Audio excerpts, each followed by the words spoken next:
2 years ako nag-work and then all of a sudden, parang na-realize ko, parang ayoko na ng ganito. Nakamotor ako, papasok ako ng trabaho. Nandun ako sa tapat ng opisina ko for 2 years and then nakatingin ako sa harap ng building. And then nung nakatingin na ako, bigla akong U-turn.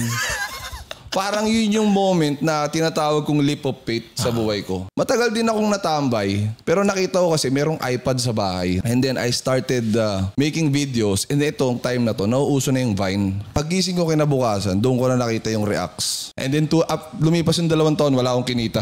Tinatry kong hanapin kung saan. And for some reason, pinag-abroad ako ng papa ko. Pero ilang beses akong hindi tumuloy. Tapos nagkaroon kami ng matinding pagtatalo sa bahay.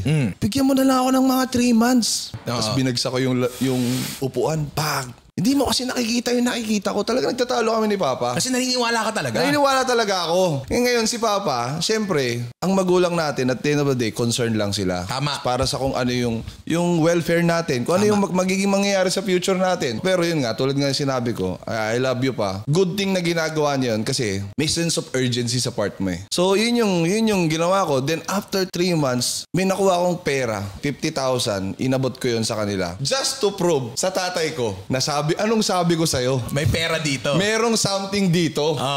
Parang yun yung naalala ko. Pero basta binigay ka. Basta binigay ko sa kanila. So, yun yung amount na yun.